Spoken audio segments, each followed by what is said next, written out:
Amém, amados? Vamos à palavra? Abra sua Bíblia comigo, na carta de Paulo aos Efésios capítulo 2, a Bíblia diz o seguinte: vocês estavam mortos em suas transgressões e pecados. Eu estou lendo na NVI, tá? Eu vou ler na NVI hoje, mudar um pouquinho. NVI: vocês estavam mortos em suas transgressões e pecados, nos quais costumavam viver, quando seguiam a presente ordem deste mundo e do príncipe do poder do ar, o espírito que agora está atuando nos que vivem na desobediência.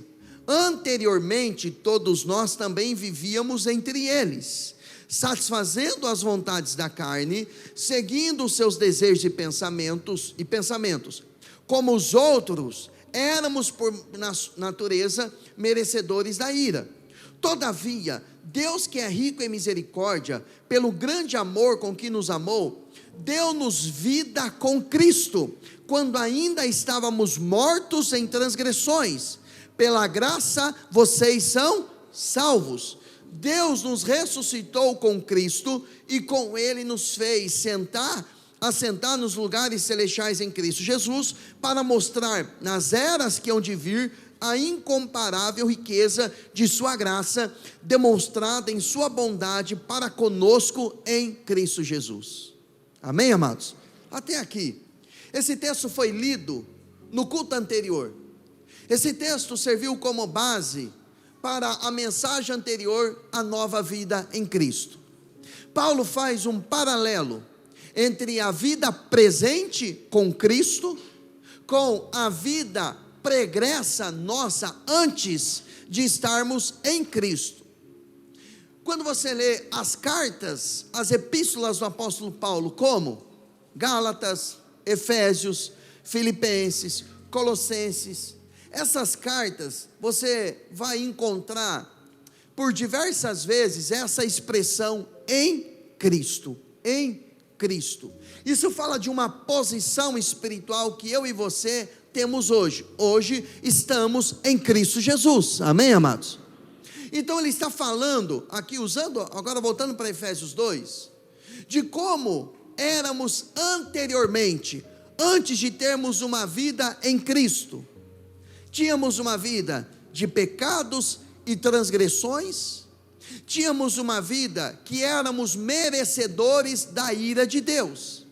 E Paulo fala que um espírito atuava, agia em nossa vida, aproveitando as nossas vontades, nossos desejos carnais. Ele inflava esses desejos, inflamava esses desejos carnais, e ele governava a nossa vida. E Paulo diz que esse espírito, ele operava, ou ele atuava, ou ele energizava aquelas pessoas que andavam em desobediência. Ou seja, aquele espírito que agia naqueles que recusavam a desobedecer, era um espírito que vinha por ordem de um comando de alguém que tinha na questão da hierarquia, tinha uma posição de autoridade. Ele está falando de Satanás. Ele dava uma ordem, ele ordenava, e esse espírito atuava, produzia resultados na vida daquela pessoa que se recusou a obedecer a palavra de Deus. Então era assim que nós vivíamos, debaixo da influência, da autoridade daquele espírito maligno. Agora, pelo seu grande amor, pela sua grande misericórdia, ele nos salvou e nos deu uma nova vida em Cristo, e houve uma mudança de posição. Se outrora aquele espírito tinha autoridade para agir no nosso coração, a partir de agora a posição mudou, a posição inverteu, e somos nós que temos autoridade sobre eles.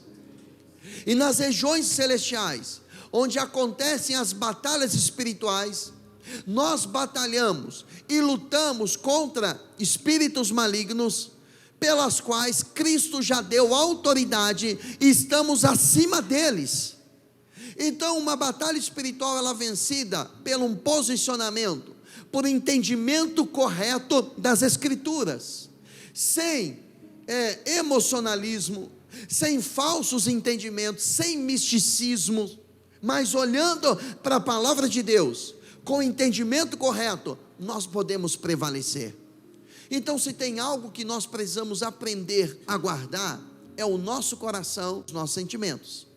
Em Filipenses capítulo 4, a partir do verso de número 6, vamos lá comigo, lá em Filipenses capítulo 4, a partir do verso de número 6, ele diz assim: não andem ansiosos por coisa alguma, mas em tudo, pela oração e súplicas, e com ação de graças, apresentem seus pedidos a quem? A Deus. E a paz de Deus, que excede todo entendimento, guardará o coração e a mente de vocês, onde? Em Cristo Jesus.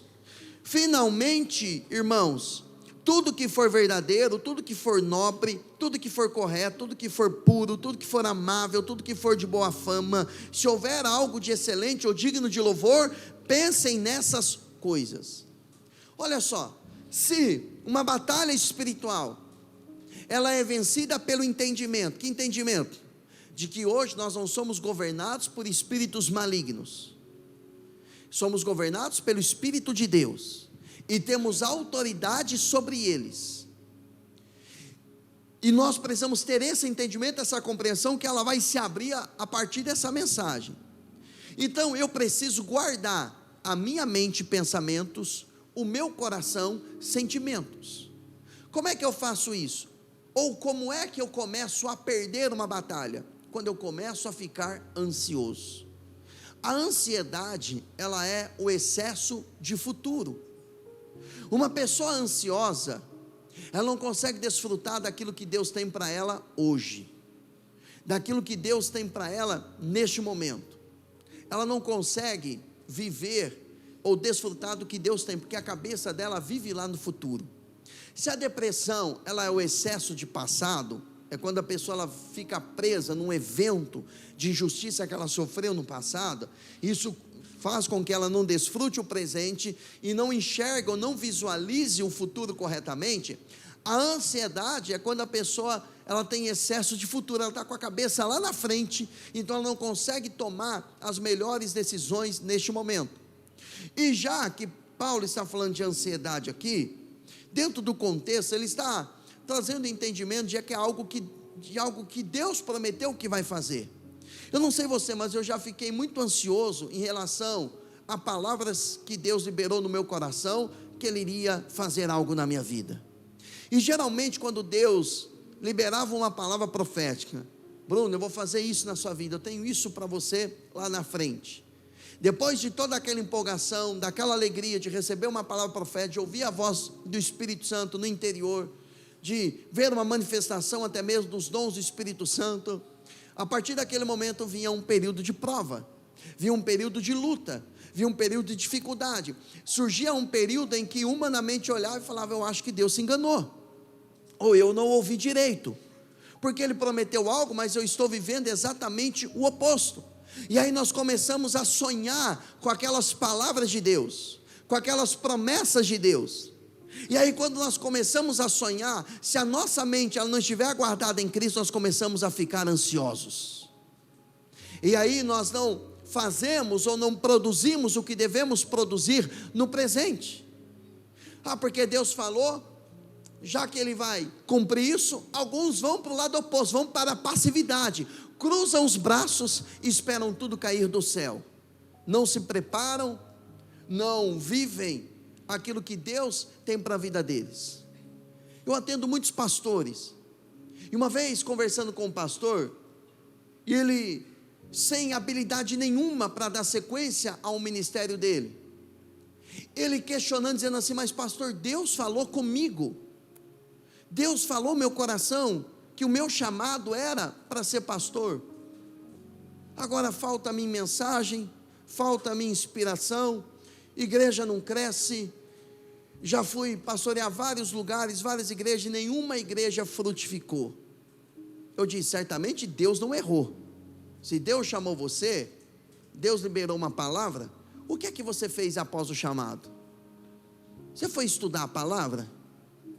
Você foi passar por mentoria com pastores mais experientes? Ou você saiu trabalhando igual um louco e não se preparou? Porque a Bíblia fala que se o machado ele não for afiado, o que é que tem que fazer? Colocar muita força.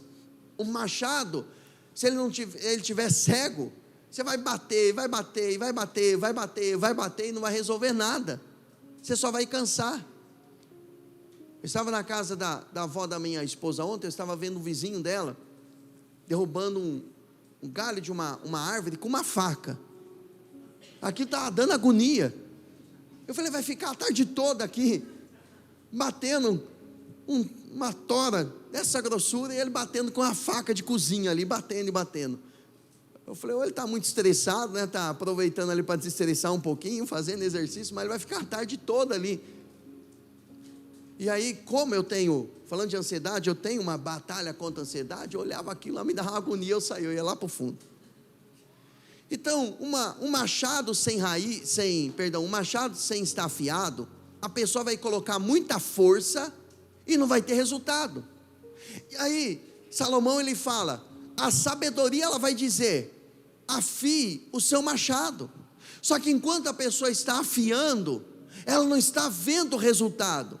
Ela não está produzindo enquanto a pessoa está orando, gastando tempo orando em línguas, edificando a sua vida espiritual, estudando a palavra de Deus, se aconselhando com pessoas mais experientes, e ela não vai ter essa paciência, porque Deus falou, aí pega aquela frase, Deus capacita os seus escolhidos, e ele acha que ele vai dormir um dia, vai ter um sonho, que a Bíblia vai entrar dentro dele, a palavra vai entrar dentro dele, a sabedoria para ele liderar, para ele pastorear vai estar dentro dele, e do dia para a noite ele vai estar preparado.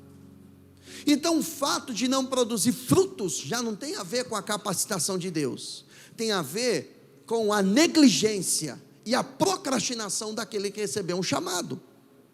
Então se você tem uma palavra acerca de Deus, de que Ele vai fazer algo no futuro, não gaste tempo apenas pensando no que você vai viver lá na frente, gaste tempo se preparando, porque o ato de se preparar é um ato de fé. Eu estou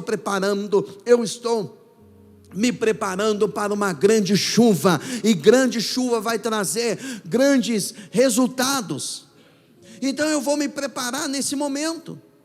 Então Paulo está dizendo, olha, se você está ansioso por algo, não andem ansiosos, não continuem, não avancem com essa ansiedade no coração, falem com Deus em oração, falem com Ele pela oração e pela súplica, agradecendo a Deus por tudo o que você já tem. Então ele está dizendo o seguinte, você vai vencer a ansiedade, não olhando apenas para o futuro, mas sendo grato por aquilo que você já tem. Você vai nivelando as suas emoções. Senhor, eu quero ter mais, mas eu sou grato por aquilo que o Senhor já me deu.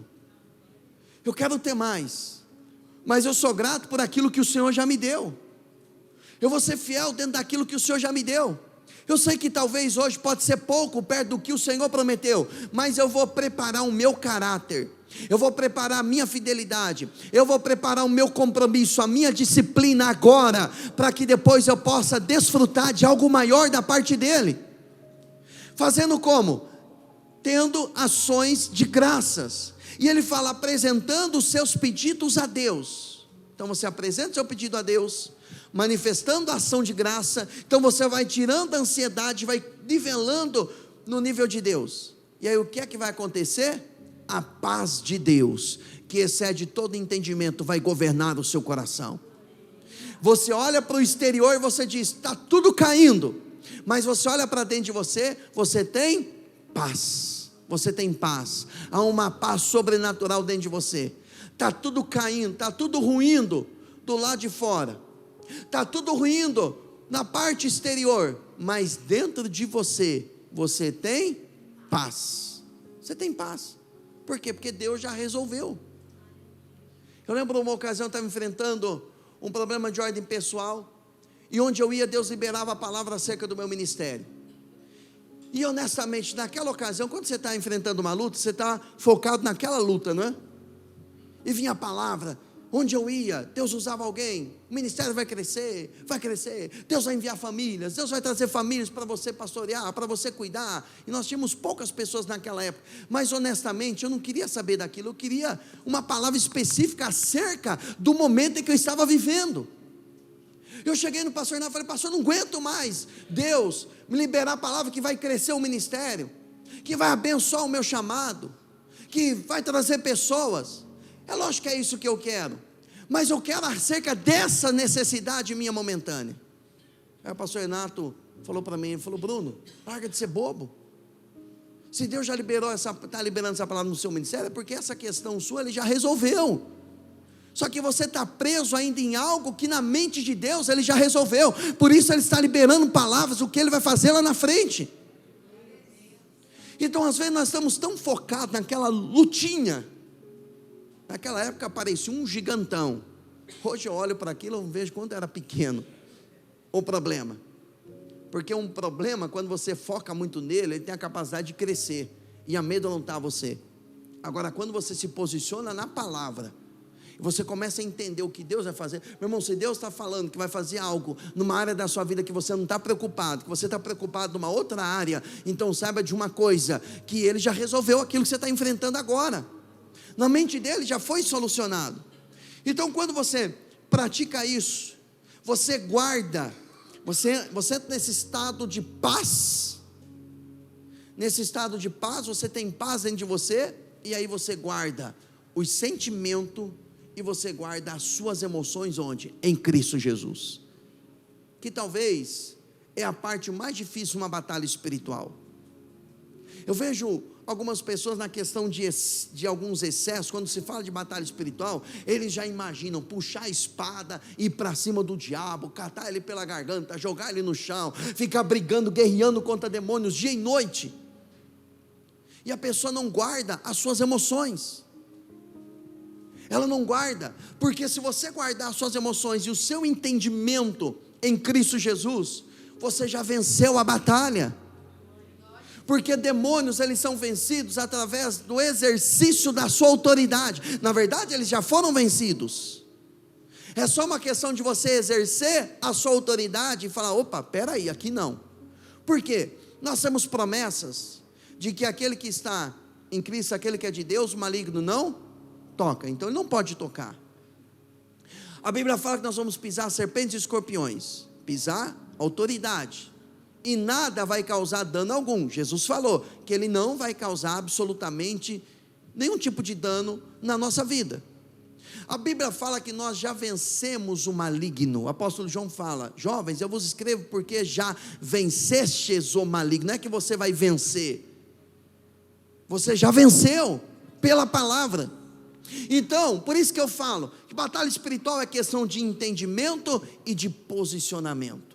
Efésios capítulo 6, verso 10. Eu dei toda essa volta para você não criar uma tese ou entendimento apenas a partir de Efésios 6, 10. Efésios capítulo 6, verso de número 10. Olha o que diz o texto: finalmente, quando ele usa essa palavra finalmente, é como se ele tivesse, tudo que ele falou anteriormente, ele estava preparando para chegar nessa parte. O que ele fala sobre nossa posição, sobre oração, sobre como tratar pai, mãe, filhos, tudo isso ele vai falando na carta aos Efésios, sobre a nossa posição em Cristo Jesus, sobre mundo espiritual. Depois que ele trabalha tudo isso, ele diz finalmente, ou seja, eu disse tudo aquilo para preparar vocês para aquilo que eu vou dizer agora. E ele diz: finalmente, fortaleçam-se no Senhor e no seu forte o quê? Poder. O que significa fortalecer-se no Senhor? Essa palavra fortaleçam-se, ela significa você receber capacidade, é você ser apto para uma tarefa, é você ser habilitado, é não se apoiar nos seus próprios recursos, mas nos recursos de Deus. Então você busca a capacitação onde? No Senhor. Você vai buscar a habilitação. Quando uma pessoa, ela segue as orientações do Detran, por exemplo, ela procura uma autoescola, ela faz o teórico, ela faz os exames que são pedidos, ela vai para o prático, ela é submetida a uma prova. Quando ela passa naquela prova, ela é habilitada e ela pode então dirigir. Então é isso que Paulo está dizendo: vocês precisam ser capacitados, habilitados onde? No Senhor, através da oração, através da palavra, através do jejum, através da meditação na palavra e de batalhas em que você vai enfrentando no dia a dia. Dificuldades, elas vão modelando o nosso caráter, são oportunidades para modelarmos o nosso caráter, cada adversidade que nós enfrentamos. Então nós vamos nos fortalecendo, nos capacitando, nos habilitando onde? No Senhor. E ele diz, no Senhor, nele, mas também no seu forte poder. E essa palavra poder aqui, ela dá a ideia, no grego é a palavra iskos, que seria melhor traduzida por força física. É a figura de um fisiculturista, alguém que é muito forte, que tem uma força, tem músculos que são expostos. Então ele está falando o seguinte: vocês vão se fortalecer na força no Senhor, e vocês vão receber vigor, habilidade. Só que dentro do contexto é a força física. Segundo um dicionário no grego, fala aqui, esse poder aqui tem um sentido de força física e mentalmente. Lembra que Paulo fala para guardar a sua mente e os seus sentimentos onde? Em Cristo Jesus.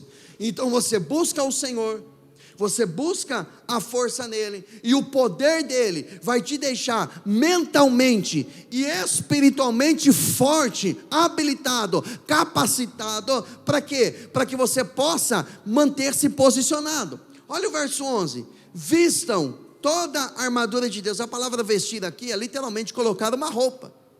É como alguém que está nu e pega uma roupa e ele veste essa roupa. Então ele diz, toda a armadura de Deus, para poderem ficar firmes contra as ciladas de quem? Do diabo. Preste atenção nessa palavra ciladas. Ciladas aqui é o uso de uma estratégia sistemática para prender alguém, para amarrar alguém, para neutralizar alguém, é para derrubar alguém. Imagine um rato. Quando você pega uma ratoeira, sei que o uso da ratoeira hoje está muito rudimentar já, né? Mas imagine uma ratoeira, você coloca o queijinho ali, e aquele rato, ele olha, ele sente o cheiro, ele tem fome, ele tem uma necessidade, e quando ele tem essa fome, essa necessidade, ele só vê o queijo, ele só vê isso: eu quero queijo, eu quero queijo, eu quero esse queijo, eu quero esse queijo. Quando ele morde, ele morre. Então é assim que é uma cilada. Satanás coloca algo nos olhos da pessoa, enche os olhos da pessoa, e a pessoa perde toda a visão dela para outros lugares. Ela deixa de pensar naquilo que é agradável, naquilo que é puro, naquilo que é santo, para pensar apenas naquele queijo, para satisfazer a necessidade momentânea dela. E quando ela vai, morde a isca, ela cai naquele laço, e às vezes ela é presa. Tem um livro do John Bevere, fantástico, sensacional, é um dos melhores livros que eu já li a respeito de perdão, chamado A Isca de Satanás. Nesse livro, ele trabalha a ideia de uma palavra que é usada lá em Lucas, quando Jesus ele fala, ai, é impossível que não venha escândalos, mas ai daquele por quem vier o escândalo. Ele trabalha essa palavra escândalo. Escândalo ali é a palavra escandalon, que é literalmente essa parte daquela ratoeira onde é colocado o queijo, onde é colocada o alimento que vai atrair, aquilo é chamado de escandalon. Então Satanás não pode nos prender, então ele vai colocar um queijinho ali, e ele trabalha a ideia da ofensa. Quando você fica ofendido, magoado com alguém, você mordeu a isca de Satanás. Então ele pode puxar você para fora. Já viu uma pessoa magoada? Você já deve ter enfrentado situações assim. Quando você está magoado com alguém, você cria um ídolo, você idolatra aquela pessoa que você está magoado, Você dorme pensando nela, acorda pensando nela. Você vai orar, vem ela na sua mente. Você vai negociar, vem ela na sua mente, não é assim? Você vai trabalhar, vem ela na sua mente. Você está atendendo os clientes, está a dita cuja na sua mente. Você está idolatrando aquela pessoa. Você criou uma figura, você colocou aquela pessoa numa posição que ela não deveria de estar nos seus sentimentos. Então por que isso acontece? Porque você mordeu a isca. Porque a nossa luta, ela é uma batalha que ela já foi vencida por Cristo, mas nós precisamos estar atentos com as ciladas do diabo. Porque, olha só, o verso seguinte, ele vai explicar melhor. Pois a nossa luta, ela não é contra seres humanos, mas contra os poderes e autoridades, contra os dominadores deste mundo das trevas, contra as forças espirituais do mal, onde? Nas regiões celestiais. Regiões celestiais, elas influenciam o mundo físico, o mundo real. Ela vai influenciar. Então, a nossa luta não é contra pessoas. Pessoas, elas são seres influenciáveis por espíritos malignos. Sabe aquela pessoa que você olha e fala assim, não, aquela pessoa é uma praga na minha vida. É um enviado do diabo.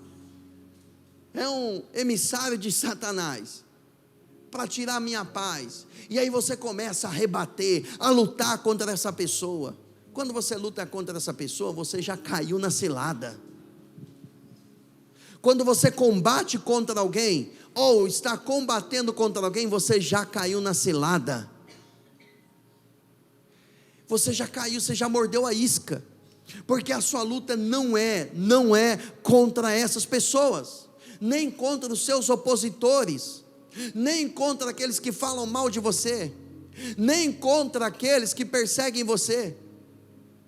Outro dia, uma conversa entre pastores, eu estava falando com um pastor, que ele estava falando de uma pessoa, de uma família na igreja, que perseguia ele, e que persegue ele. É aquela pessoa que não concorda com nada na igreja, nada, absolutamente nada, mas não sai daquela igreja. Fala mal do pastor, fala mal dos irmãos, critica a cor da igreja, critica o louvor da igreja, critica a palavra, mas critica tudo, não tem um ponto positivo. Nós não somos obrigados a concordar com tudo. Aliás, eu pastorei essa igreja, eu não concordo com tudo aqui. Eu sou o pastor da igreja. E eu aprendi com o Luiz Hermínio. Um dia o vice-presidente da igreja chegou nele e falou assim para ele, falou, pastor, Luiz, eu estou saindo da igreja, porque eu não concordo com isso, não concordo com aquilo. Ele falou, meu irmão, sai mesmo. Eu falei, mas por quê? Ele falou, porque você pode sair, você não concorda com um monte de coisa, você pode. E eu que sou o presidente que não concordo e não posso sair. Luiz Hermínio é demais, né? Eu falei, eu sou o presidente, eu não concordo, eu não posso sair, então você que pode sair mesmo, então sai. Mas voltando aqui, a pessoa, e aí esse pastor nós estávamos conversando, ele falou, e não sai, e a pessoa só me persegue, eu falei, tem um lado positivo. Ela falou, mas qual o lado positivo de tudo isso? Eu falei, porque essas pessoas, elas servem para nos manter alinhado, porque no momento que a gente pensar em pisar um pé fora, a gente fala, não, mas tem aquela pessoa que está me observando dos pés à cabeça. É aquela pessoa que você não pode dar um pingo de falso. Eu falei, tem um lado positivo. Aí você passou pensando por esse lado, né? É como Paulo falou, passa de mim esse espinho na carne. E o Senhor falou, não, a minha graça te basta, o meu poder se aperfeiçoa na fraqueza. Então tem pessoas que servem como espinhos, mas a Bíblia diz que Deus transforma a maldição em bênção. Ou você fica olhando para essa pessoa, eu compartilhando com esse pastor, aí você pastoreia só a partir da visão daquela pessoa, ou você olha para um grupo que Deus colocou nas suas mãos para você alimentar com a palavra e segue fazendo a obra de Deus. Então você precisa entender que a sua luta, ela não é contra seres humanos, que podem ser até um instrumento. A partir desse texto aqui, eu queria lá em Colossenses capítulo 3, a partir do verso 10. Colossenses capítulo 3, percebi que Deus abriu algo aqui. Olha só, a partir do verso 10.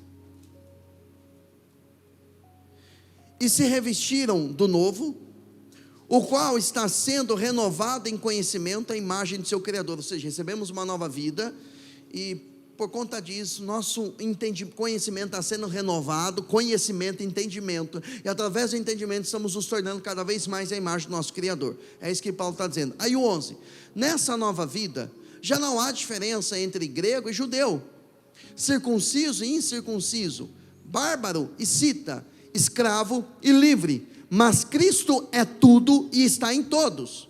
Portanto, como povo escolhido de Deus, santo e amado, revistam-se de profunda compaixão, bondade, humildade, mansidão e paciência. Olha o que ele está falando agora. Você precisa se revestir. Lembra que eu falei que revestir era como colocar uma roupa?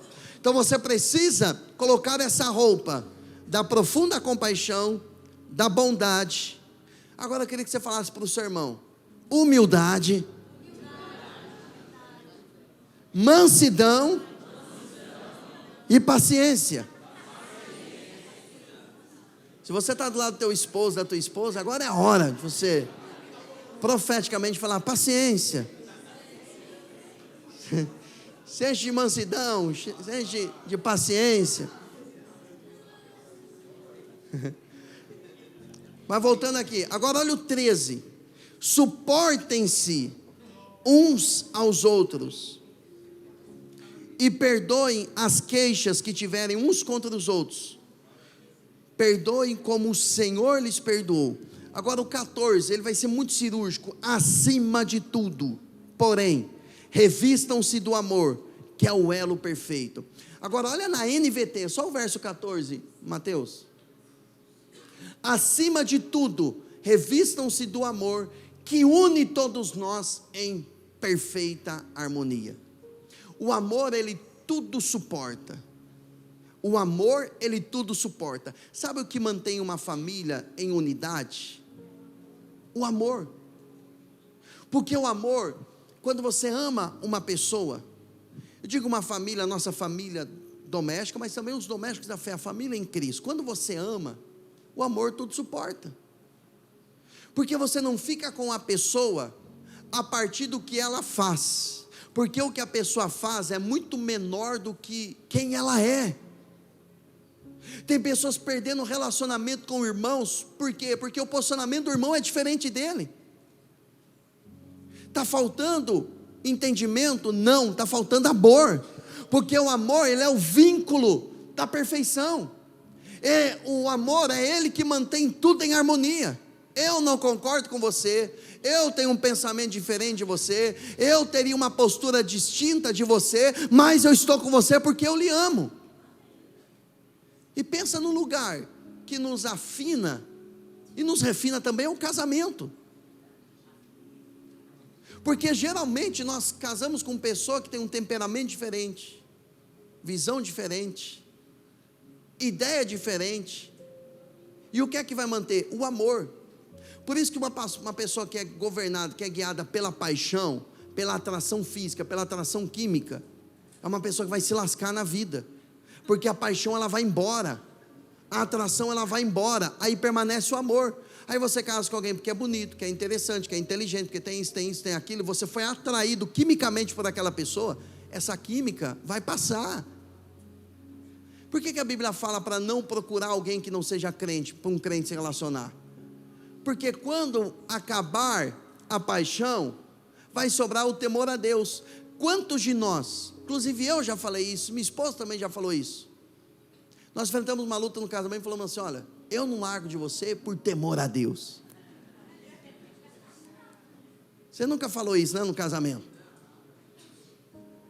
Meu Deus, eu acho que eu casei errado. Eu contei uma experiência aqui na quarta-feira, mas eu não vou contar de novo não, porque você não vem na quarta, depois você vem nessa quarta que vem, talvez eu conte, no casamento. Então aí você fala assim: mas eu não largo por temor a Deus. É exatamente por temor a Deus. E graças a Deus que o temor a Deus me guiou naquela fase, me guiou naquele momento. Porque hoje eu não preciso do temor a Deus para permanecer no casamento, porque o amor já se estabeleceu.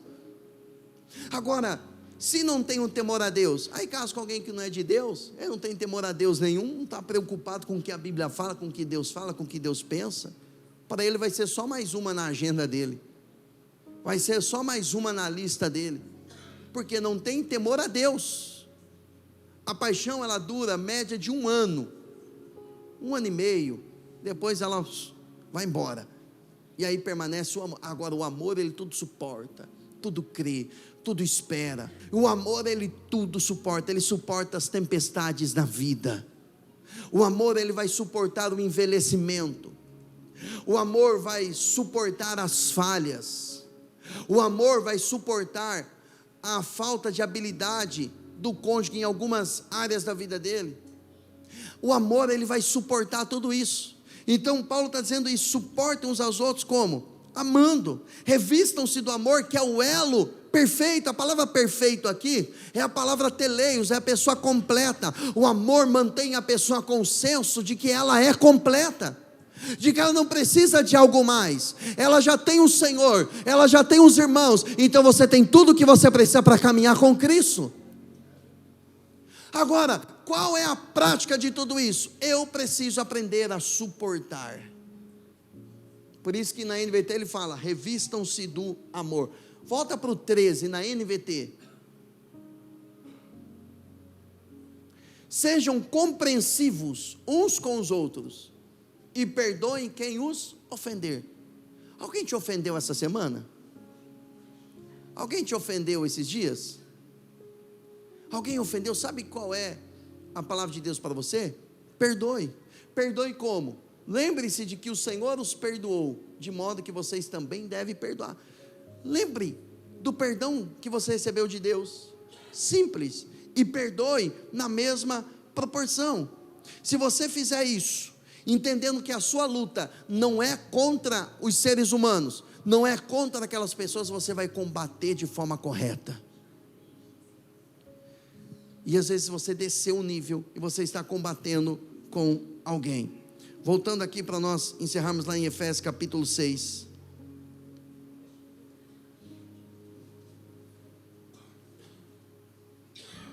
Ele finaliza não, nós vamos finalizar nesse texto. 13, por isso, vistam toda a armadura de Deus, para que possam resistir no dia mau, e permanecer inabaláveis, depois de terem feito o quê? Tudo. Assim, mantenham-se firmes. A NVT traduziu, mantenham a sua o quê? Posição. Já estava na NVT, né? Assim, mantenham a sua posição. Antes de sair lutando contra espíritos malignos, ou achando que a guerra é dessa forma, mantenha a sua posição. Porque a batalha não está em avançar, a vitória está em manter a posição. Porque de todas as ferramentas que compõem a armadura de Deus, tem uma única que é de avanço. Todas as outras são armas de defesa, armas de você manter a sua posição. O nosso inimigo Satanás, principados, potestades, ordens espirituais da maldade, demônios, espíritos malignos, eles já são derrotados, já são fracassados. A sua postura numa guerra é manter a sua posição. E como nós perdemos a posição? Quando damos ouvidos àquilo que as pessoas fizeram contra nós. Nós entramos num campo, começamos a perder a guerra. Você tem ideia de que alguém está sendo influenciado pelo maligno? Não lute contra aquela pessoa, ore por quem está influenciando aquela pessoa, que ao sair o espírito maligno daquela pessoa, ela vai começar a endireitar-se na vida. Aquela mulher que era encurvada, de Lucas 13, tinha um espírito de enfermidade, que agia na coluna vertebral dela, mantinha ela cabisbaixa, olhando para o chão. Quando Jesus toca nela, cura ela, aquela mulher tornou-se uma mulher ereta, ela levantou-se porque o espírito saiu, ela começou a andar de forma correta. Marcos 5, o gadareno, andava nu, se machucava, se cortava, morava nos túmulos, no cemitério, ninguém conseguia prender aquele homem. Ao ser expulso aqueles demônios, aquele homem tornou-se um homem vestido em são juízo e tornou-se um evangelista. Então, ele estava vivendo uma vida debaixo da influência, outrora influência de demônios, agora influência do Espírito Santo. Então uma pessoa pode ter a sexualidade dela completamente influenciada por espírito maligno. Não combata a pessoa, combata quem está influenciando ela. E aí, quando esse demônio sair da vida dela, ela vai endireitar-se. Enquanto isso, entre você e a pessoa, ame essa pessoa. Ame essa pessoa, porque o amor vai manter o vínculo, que é o vínculo da perfeição, vai manter tudo em harmonia. Enquanto o Senhor não transforma a vida daquela pessoa, ande em harmonia com ela, em amor.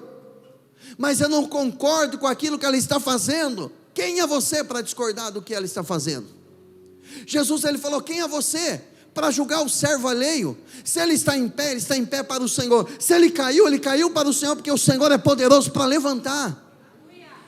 Então não fique tentando manipular a vida das pessoas. Não tente influenciar as decisões das pessoas. Se você batalhar no mundo espiritual, e se realmente for algo maligno que está agindo na vida dela, esse demônio vai sair, ela vai se endireitar, e ela vai andar na palavra, e ela vai andar com o Senhor. A sua parte é se vestir com toda a armadura, e permanecer inabalável no dia mau. O dia mau vem para todos. O dia em que o inimigo se levanta, vem para todos, mas mantenha a sua posição, mente, sentimentos guardados em Cristo Jesus.